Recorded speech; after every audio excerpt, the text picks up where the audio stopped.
회복 프로젝트 말씀을 함께 살펴보고 있습니다. 오늘은 12번째 죄책감으로부터의 회복이라는 말씀으로 여러분들과 함께 은혜를 나누고자 합니다. 이제 올 한 해의 마지막인 12월도 한 보름밖에 남지 않은 것 같습니다. 여러분 올 한 해를 살아오시면서 스스로 평가하실 때 올 한 해는 어떤 한 해였다고 생각하세요? 어떤 분들은 올 한 해가 참 감사한 일이 많았어. 나 즐겁고 기쁜 일이 참 많아서 하나님 앞에 참 감사해. 이렇게 고백하실 수 있는 분들도 계시겠지만 또 어떤 분들은 올해는 예년보다 참 힘들고 어려웠어요. 그래서 너무너무 고통스러운 시간들이 이제 지나가고 있어요. 그렇게 고백하시는 분들도 계실지 모르겠어요. 그런 분들 중에는 혹시 마음속에 내가 이때 이렇게 했더라면 더 좋았을 텐데 하는 자책과 후회가 마음을 어둡게 하기도 하죠. 어떤 경우에는 그 후회가, 자책이 그 정도를 넘어서서 심한 죄책감으로 우리들을 어두움 속으로 몰아가는 경우도 우리는 종종 보게 됩니다. 그렇게 마음에 어두움이 들어오고 죄책감이 들어오면 사람들이 좀처럼 앞으로 나아갈 수가 없어요.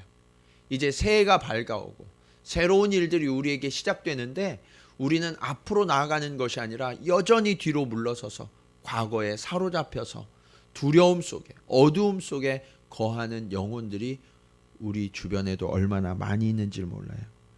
그런데 오늘 본문에도 그런 심각한 죄책감과 자책감에 빠져서 주변에 아주 위대한 변화가 일어났는데도 불구하고 그 변화를 받아들이지 못하고 후퇴하던 한 사람이 있습니다.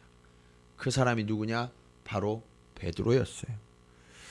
우리는 오늘 이 베드로를 통해서 우리를 후퇴하게 하는 이 죄책감, 자책감으로부터 어떻게 하면 벗어나서 하나님의 은혜와 사랑으로 나아가는 주의 백성 될 수 있을 것인가? 그 교훈을 함께 얻기 원합니다. 자, 첫 번째로 우리는 죄책감의 정체를 잘 알아야 되는데요. 죄책감은 우리를 후퇴하게 해요. 사실 베드로를 비롯한 제자들을 보면요. 그들의 삶 속에 도저히 상상할 수 없는 아주 놀라운 일들이 지금 일어나고 있어요. 다른 사람들은 경험할 수도 없는 너무나 기쁜 감격의 순간들을 그들은 직접 듣고 눈으로 보았고 손으로 만져보는 일들도 그들이 했거든요. 자, 어떤 일이냐? 자신들의 눈앞에서 스승인 예수 그리스도가 체포된 거예요. 그리고 그 체포되신 예수 그리스도께서 자신들이 보는 그 바로 앞에서 십자가에 달려서 돌아가셨거든요. 모든 것이 끝났다고 생각되어질 때 그때 예수님이 부활하셨어요. 사망을 이기시고 부활하신 그 주님께서 이 제자들을 찾아오십니다. 그들은 두려움에 떨면서 문을 닫아 걸고 벌벌벌벌 떨고 있었는데 예수님이 찾아오셔서 평안을 말씀하십니다. 그들은 예수님을 직접 만났고 예수님과 대화했고 부활하신 예수님을 만지기도 했어요. 뿐만 아니라 예수님이 처음 찾아오셨을 때 한 제자가 그 자리에 없었거든요. 그 제자의 이름은 도마입니다. 이 도마는 지극히 현실적인 사람이었어요. 그래서 자신의 눈으로 직접 보고 듣고 그리고 만져보지 못한 일들은 믿을 수 없다라고 이야기하는 사람이 바로 도마였어요. 그런 도마를 위하여서 예수님이 한 번 더 찾아오십니다. 한 번 더 찾아오셔서 구멍난 손을 그에게 보이시고 너의 손가락을 내밀어 나의 못자국에 넣어보아라. 그리고 허리를 보이시면서 너의 손을 이 창자국 난 옆구리에 넣어보아라 라고 말씀하세요. 그때 도마가 무너집니다. 주는 하나님이시라고 그는 고백할 수밖에 없었어요. 그런 일이 있고 난 직후에 세상은 엄청난 변화가 일어났어요. 죽음이 지배하던 그 세상 가운데 부활의 생명이 지배하는 세상으로 이미 바뀌어져 있음을 주님은 선포해 주신 거거든요. 세상은 엄청난 발전과 진보가 일어난 거예요. 그런데 그 위대한 순간에도 베드로의 마음에는 무언가 알 수 없는 서먹서먹함과 불편함이 가득 차 있었어요. 그것이 무엇이냐? 죄책감이에요.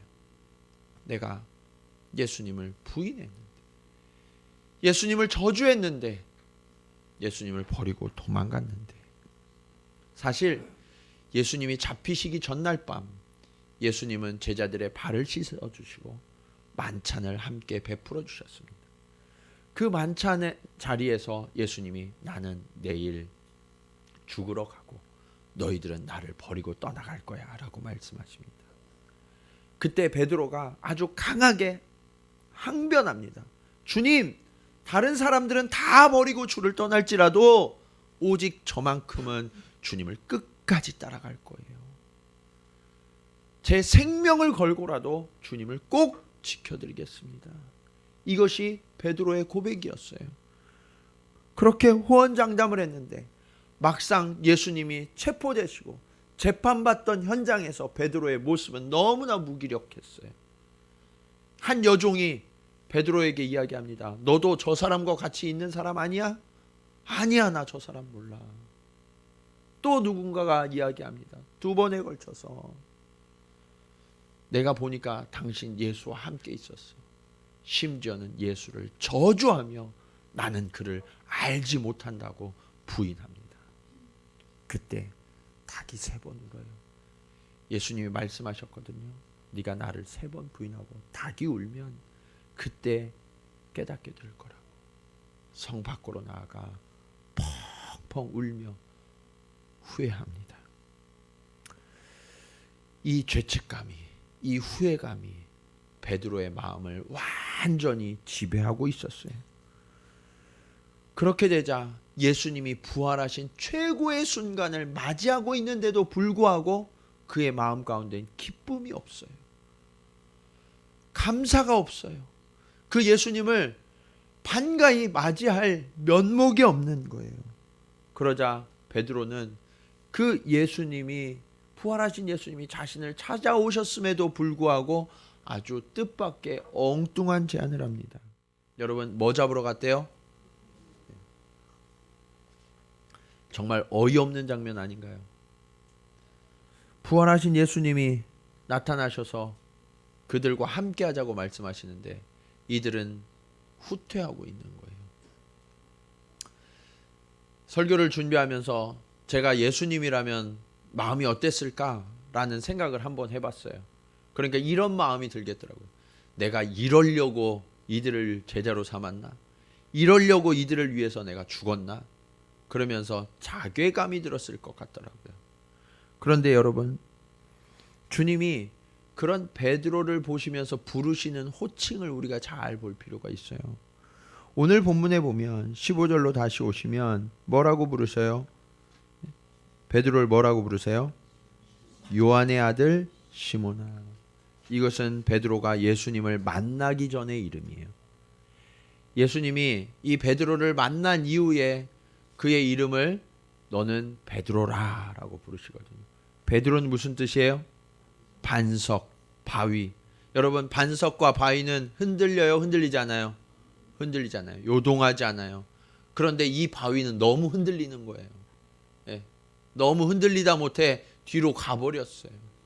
그래서 주님이 너 뒤로 갔구나, 후퇴했구나, 그러면서 요한의 아들 시몬아 라고 불러주시는 거예요. 여러분, 그런 일들이 우리 안에도 종종 일어나요. 내가 예수님을 믿고 예수님을 따라가면서 내가 점점 자라가고 있는 것처럼 보이다가 어느 순간 딱 막혀서 뒤로 돌아갈 때가 있다는 거예요. 그런데 그때가 언제인 줄 아세요? 과거에 사로잡혀 있을 때, 죄책감이 나를 사로잡고 있을 때 우리는 앞으로 나아가는 것이 아니라 뒤로 가요. 분명 좋은 일이 일어나고 있어요. 다른 사람들 모두 기뻐하는데 나 혼자 그 기쁨에 동참하지 못한 적이 있으세요? 우리는 종종 그런 경험을 할 때가 있죠. 꼭 죄책감은 아니더라도요, 과거의 실수나 실패, 이것이 징크스가 되는 경우들이 있어요. 운동선수들이나 음악 미술 하시는 분들은 징크스가 종종 있거든요. 그리고 트라우마가 나를 지배해서 내가 앞으로 절대로 나아가지 못하도록 붙잡는 그런 죄의 결과를 낳기도 해요. 여러분에게는 어떤 징크스, 어떤 트라우마, 어떤 죄책감이 여러분을 붙들고 있습니까? 그 모든 것들을 우리를 찾아오신 주님 앞에 내어놓으셔야 돼요. 주님은 우리의 모든 연약함과 우리의 상처와 우리의 아픔을 아십니다. 그래서 주님 앞에 우리의 연약함과 아픔을 내려놓을 수만 있다면 우리는 온전하여지고 회복될 수 있음을 믿으시기 바랍니다. 그래서 오늘 이 아침이 그 주님 앞에, 주님, 저는 이렇게 실패했어요. 저는 이렇게 연약해요. 저는 이렇게 무너졌습니다. 이것을 숨기지 않고 낱낱이 고백하는, 그래서 그 주님의 회복을 누리는 저와 여러분 되기를 주님의 이름으로 축원합니다. 자, 두 번째로 죄책감이 무슨 일을 하는가? 우리의 관계를 무너뜨려요. 나를 개인적으로 후퇴하게 할 뿐만 아니라 우리의 관계를 무너뜨리는 것이 또한 죄책감이에요. 오늘 말씀의 앞부분을 보면 예수님과 베드로를 비롯한 제자들의 관계는 이미 깨진 것처럼 보여요. 스승과 제자의 관계가 다 벌어진 거라고요.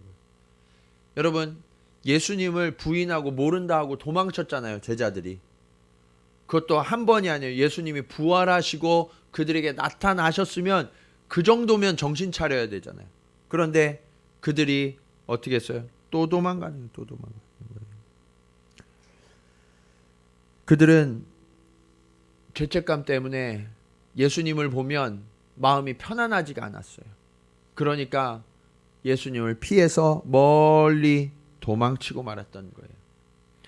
하나님은 죄로 인해서 인간과의 관계가 멀어진 것을 아셨어요.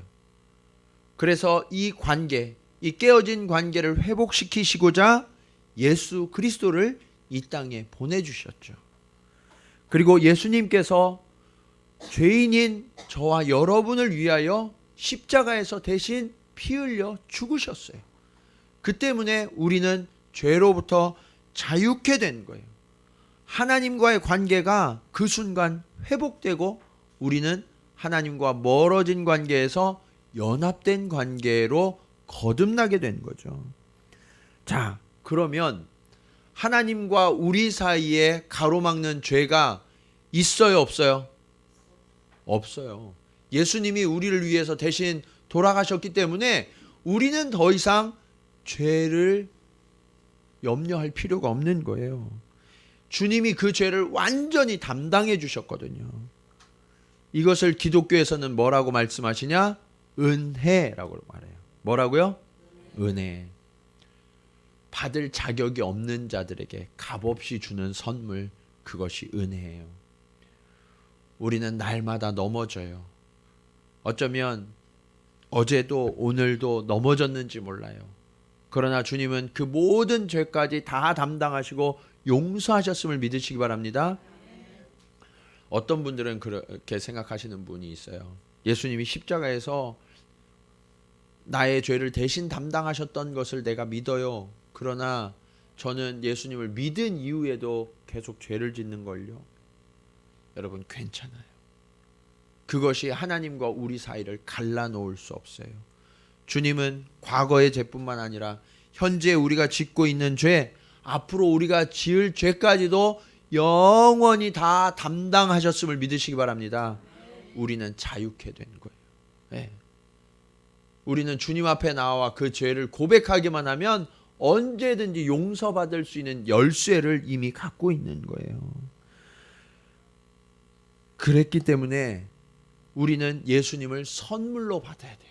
네, 선물로.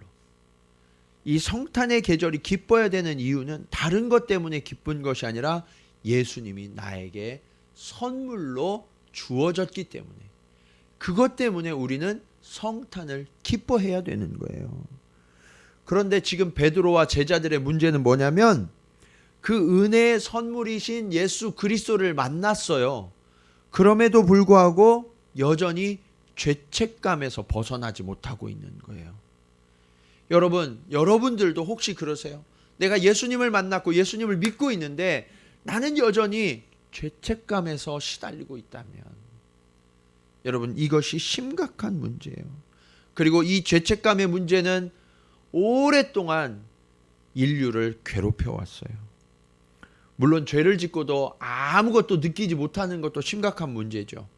그러나 우리의 죄를 주님이 대신 담당하셨고 다 용서하셨는데, 그래서 예수님이 나를 위해서 대신 죽어주셨는데도 불구하고 나는 여전히 죄인이라고 그렇게 주장하면서 그 어둠에서 벗어나지 못하고 있다면 예수님의 십자가를 부인하는 죄를 범하고 마는 거예요.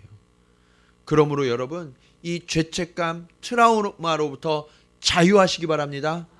주님은 그렇게 우리의 깨어지고 무너진 관계를 회복시키시기 위해서 오신 거예요. 어떻게 보면 사람들은 내가 주님을 버리고 도망쳤는데 주님 앞에 어떻게 다시 서요? 그럴 면목이 없어요 라고 말할지 몰라요. 나는 주님의 제자로 불릴 자격이 없습니다. 이게 당연한 이야기처럼, 이성적이고 합리적이고 양심적인 이야기처럼 그렇게 들려질지도 몰라요. 그러나 여러분, 주님은 전혀 다른 방식의 계산을 우리와 하고 있음을 우리는 알아야 돼요. 주님이 뭐라고 말씀하세요? 이제 은혜의 해가 되었다. 이제 과거에 죄책감에 시달리던 시대가 지나갔고 은혜의 시대가 시작되었다라는 것이 주님의 약속이요, 선언이에요. 주님께서는 저와 여러분의 자유를 위해서 은혜를 베풀어 주셨다는 거예요. 우리에게 존귀한 자에게만 부어주시는 기름을 부어주셨어요.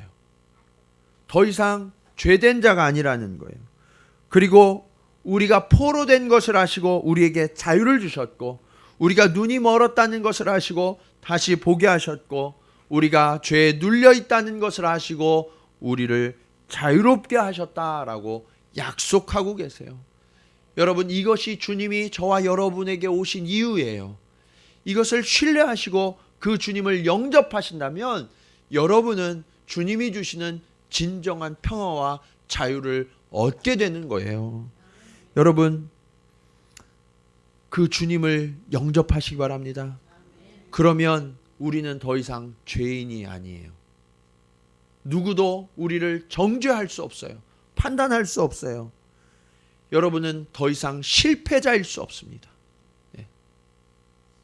패배자도 아니에요. 낙오자도 아니에요. 여러분, 더 이상 과거에 얽매여 있지 마세요. 과거에 어려운 일들이 있었고 과거가 여러분들을 힘들게 했을지라도 그것이 결코 여러분을 지배하지 못하도록 하나님은 우리를 구원해 내셨음을 믿으시기 바랍니다. 그 예수님의 죽으심과 부활하심의 궁극적인 목적이 무엇인지 아세요? 그것은 바로 우리가 하나님과 화목하게 하는 거예요. 여러분, 우리는 예수님과 원수였다고 말씀하고 있어요. 회복될 수 없는 관계에 있었어요. 그러나 예수님이 우리를 위하여 죽으심으로 말미암아 하나님과 화목하게 되었다. 친밀하게 되었다. 그 안에 그 어떤 것도 개입할 수 없는 그런 관계가 되었다라고 말씀하고 있어요. 여러분, 그러면 그 안에 죄가 있어요, 없어요? 없어요. 우리는 주님 때문에 의롭게 된 거예요. 그러니까 더 이상 속으시면 안 돼요. 사단은요, 여러분에게 계속 이런 잘못도 했고 너는 저런 실수도 하고 하면서 죄책감을 계속 불어넣어줘요. 그 죄책감은 우리를 하나님으로부터 멀어지게 하거든요. 그러나 하나님은 뭐라고 말씀하시냐면 너는 의롭게 되었다, 존귀한 자가 되었다, 기름 부음을 받았다라고 선언하시는 거예요.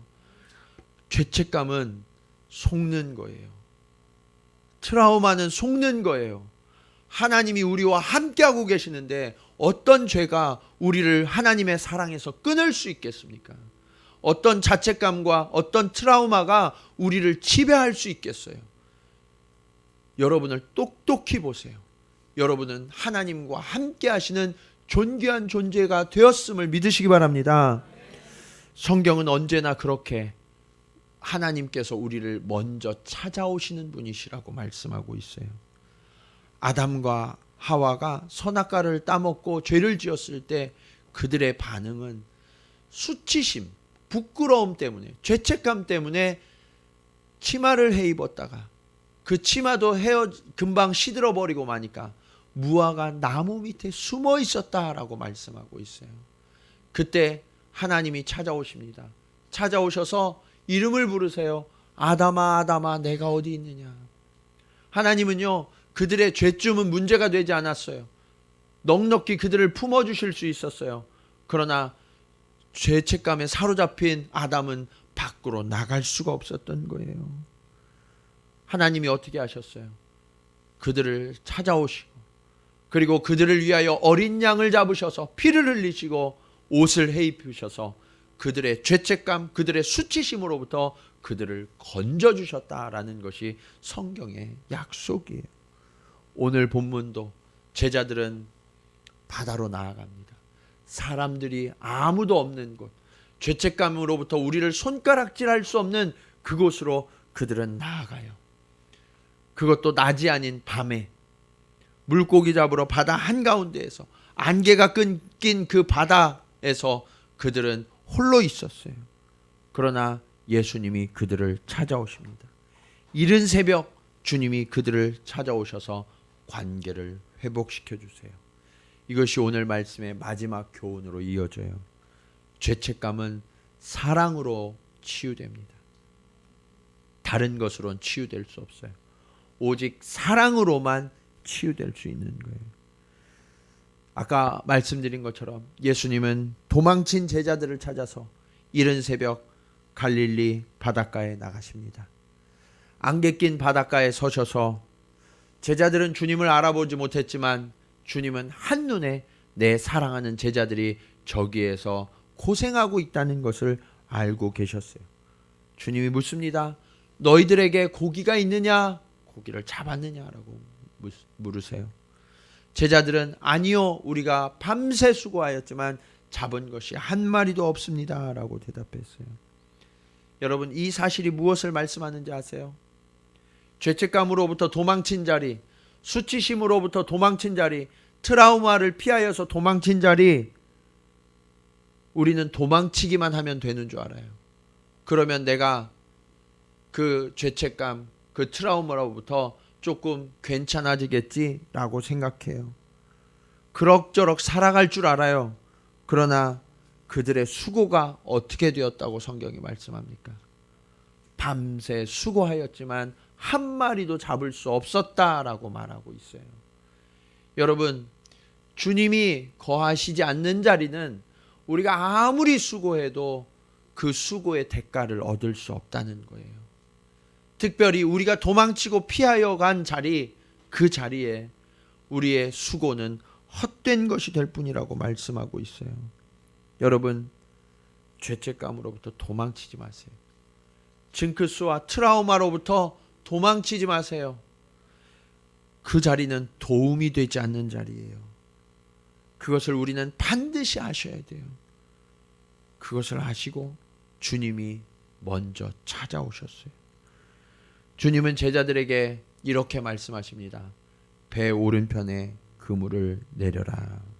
그리하면 잡으리라. 제자들이 그 말씀에 순종합니다.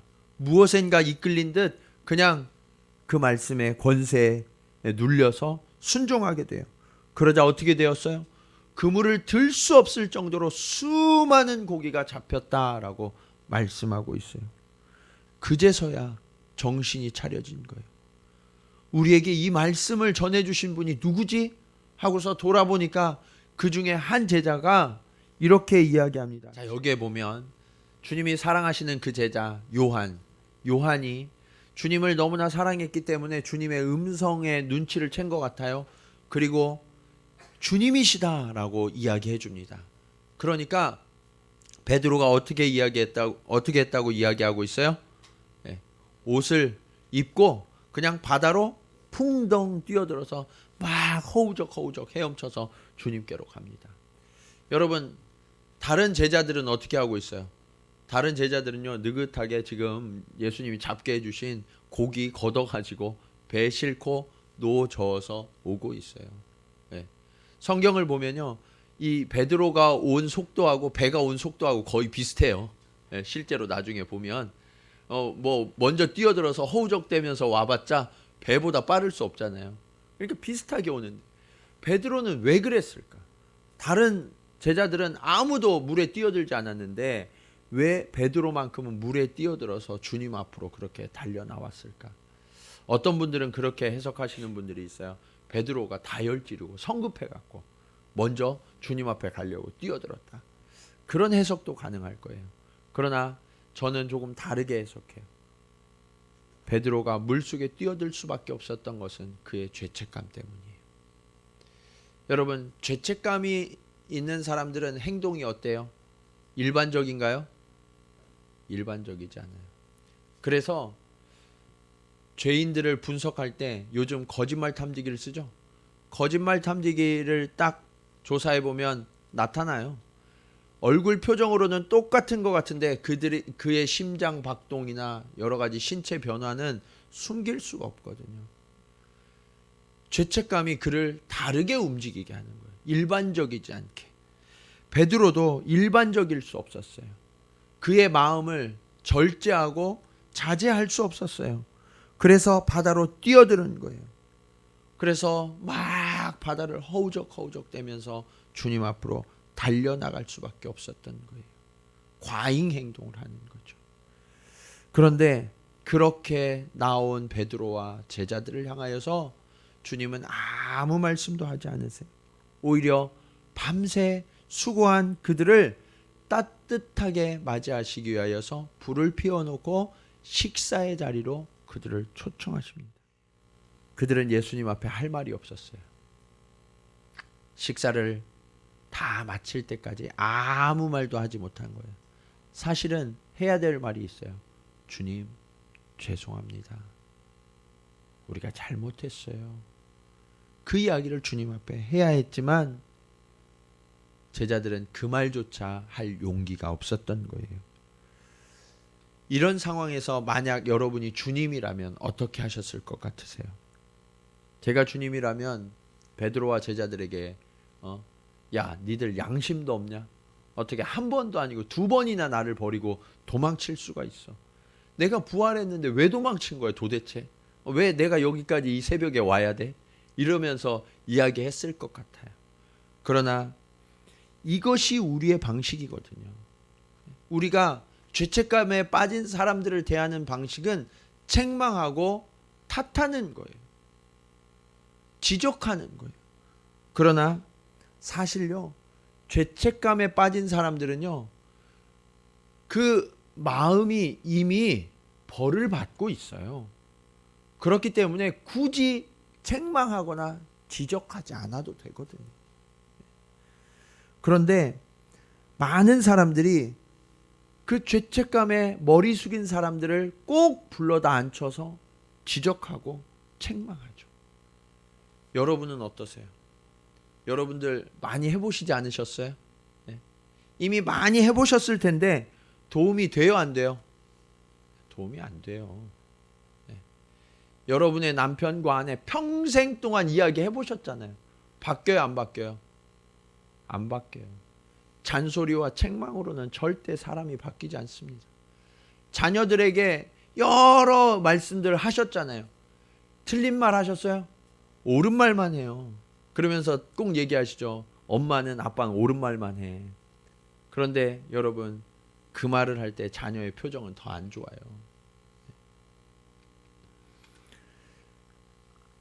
주님은 그것이 소용없다는 것을 아셨어요. 그래서 전혀 다른 방식의 말씀을 하십니다. 15절로부터 17절 말씀에 주님이 하신 말씀은 연속되고 있어요. 연속되고. 뭐라고 말씀하세요? 요한의 아들 시몬아, 내가 이 사람들보다 나를 더 사랑하느냐. 주님의 관심은 베드로가 여전히 나를 사랑하는지에 있었어요. 여전히 사랑하고 있다면 그 외에는 아무것도 문제가 되지 않는다는 것을 아셨거든요. 사랑하면요, 용서할 수 있어요. 그리고 사랑하면 회복될 수 있어요. 사랑하면 치유될 수 있고 사랑하면 연합할 수 있기 때문이에요. 여러분, 바로 이것이 우리가 주님으로부터 배워야 할 핵심 교훈이에요. 여러분, 우리는요, 사람들을 대할 때 관계에 중심을 둬야 하는데, 관계에 중심을 두는 게 아니라 어디에 중심을 두냐면 그 사람이 한 일에 중심을 두는 경우가 많이 있어요. 너 이렇게 했지, 너 이래서 잘못했지, 이런 실수했지. 그런데 그러는 동안 그 사람이 나에게 아주 소중한 존재이고 가치 있는 존재이고 꼭 필요한 존재라는 사실을 잊어버릴 때가 있어요. 그러면서 그 관계가 깨어집니다. 우리가 무너져요. 돌이키려고 하기에는 너무나 늦어버린 경우가 얼마나 많이 있는지 몰라요. 여러분, 이제 우리는 서로를 향하여 죄책감으로 밀어넣는 일들을 이제 중단해야 돼요. 그들을 책망하고 원망하고 불평하면서 더 깊은 죄책감으로 밀어넣어서 회복될 수 없는 그런 것으로 밀어넣는 일들을 우리는 중단해야 된다는 거예요. 우리 자신뿐만 아니라 우리에게 주신 소중한 관계들, 그들을 주님이 주신 사랑의 시선으로 바라볼 수 있기를 원합니다. 그 사람들은 하나님께서 우리에게 주신 소중한 사람들이었어요. 존귀한 존재였어요. 그런데 오늘 우리가 자책감과 죄책감, 징크스와 트라우마에 지배를 당해서 더 멀리 숨고 더 멀리 떠나가고 후퇴해버린다면 우리에게 그런 회복이 일어날 수가 없어요. 주님은 저와 여러분에게 찾아오셔서 우리의 깊은 죄책감으로부터, 그 어두움으로부터 우리를 끌어내셨습니다. 그렇다면 이제 우리도 영혼이 깨어나서 주님이 주신 그 사랑으로 상대를 존귀히 여기고 그를 회복하고 치유할 수 있어야 해요. 주님은 저와 여러분에게 오늘 이 명령을 하고 계시는 거예요. 우리의 시선이 조금 더 따뜻해지기를 원합니다. 상대방이 무엇을 했느냐가 아니라 상대방이 나에게 어떠한 존재인지를 눈으로 말해주기를 원해요. 그리고 그들에게 당신은 참 아름다운 존재입니다. 나에게 소중하고 가치 있는 존재예요. 그렇게 말해줄 수 있어야 해요. 우리 옆에 계신 분에게 이렇게 한번 연습해 보겠습니다. 참 가치 있는 분이시군요. 자, 시작. 네. 또 옆 반대편에 계세요. 참 소중한 분이십니다. 자, 네. 이번 한 주 숙제예요. 여러분들에게 혹시 누군가가 잘못하거나 실수를 하신 일이 있으면 화내지 마세요. 책망하거나 지적하지 마세요. 그리고 어떻게 해야 되냐면 당신은 내게 소중한 분이십니다. 내게 참 가치 있는 분이십니다. 사랑합니다. 그렇게 덮어주고 안아줄 수 있다면 우리의 관계 속에 죄책감이 깃들지 못하고 하나님의 회복과 은혜가, 화목과 연합이 피어나 하나님의 위대하신 일들이, 아름다운 진전이 우리의 삶과 우리의 자리마다 일어나게 될 줄로 믿습니다. 기도하시겠습니다.